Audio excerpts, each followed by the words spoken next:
Olá, meus amigos. Nós todos sabemos que o júri ele é dividido em duas fases, ele é bifásico. Existe uma primeira fase denominada de juízo da acusação e uma segunda chamada de juízo da causa, que é o julgamento propriamente dito de mérito. Essa primeira fase do rito do júri, que vai do oferecimento da denúncia até a pronúncia, tem por finalidade a produção de provas em juízo sob o manto do contraditório e da ampla defesa, que vão autorizar essas provas à realização ou não do julgamento pelo júri.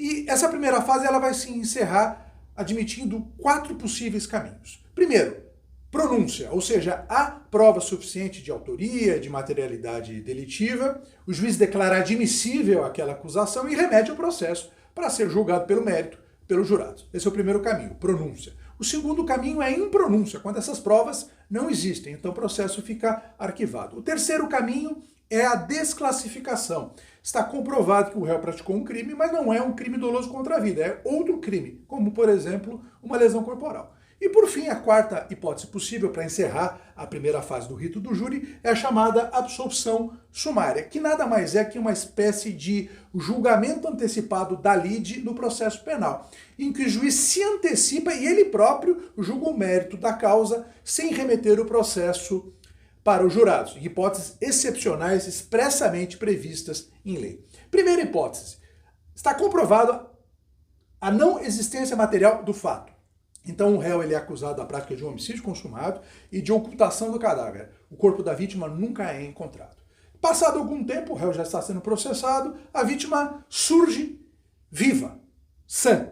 Está comprovado que não houve materialmente o fato, o homicídio consumado. Então, nesse caso, é típica hipótese de absolução sumária. Está demonstrada a não existência material do fato. Segunda hipótese. Está comprovado que o réu não é o autor do crime ou não é o partícipe.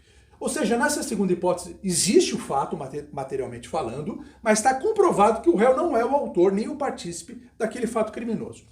Terceira hipótese são as excludências de ilicitude, estado de necessidade, legítima defesa, estrito cumprimento de dever legal, exercício regular de direito. Nesse caso, se estiverem devidamente comprovados, o próprio juiz absolve sumariamente o acusado. Isenção de pena, causas de isenção de pena.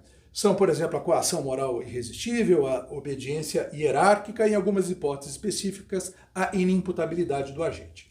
E, por fim, a última hipótese de absolução sumária é da atipicidade do fato. Alguém pode perguntar, mas como é que um homicídio pode ser um fato atípico? Um fato não previsto em lei como sendo crime?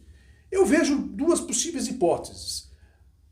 No caso de ineficácia absoluta do meio empregado, são previstas no artigo 17 do Código Penal, o chamado crime impossível. Então, a primeira hipótese, ineficácia absoluta do meio empregado pelo agente. Vamos imaginar uma hipótese de tentativa de homicídio, em que o agente, com uma arma de fogo, efetua aparentemente disparos de arma de fogo contra a vítima.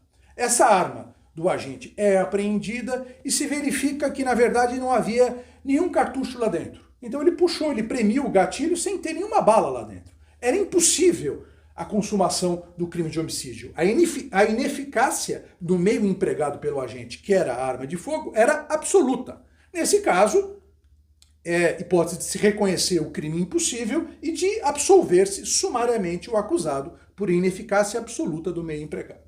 Uma outra possibilidade é de impropriedade absoluta do objeto material.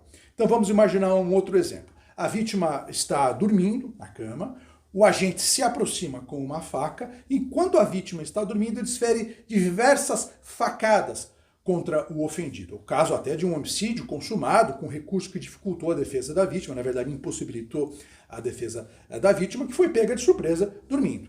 Depois se apura, através do laudo necroscópico, o laudo cadavérico, que aquela vítima, quando ela foi atingida com as facadas, ela tinha morrido horas atrás de um infarto do miocárdio. Estava lá morta, deitada na cama. A gente não sabia e foi lá e esfaqueou na intenção de matar uma pessoa, mas na verdade ele estava esfaqueando um cadáver.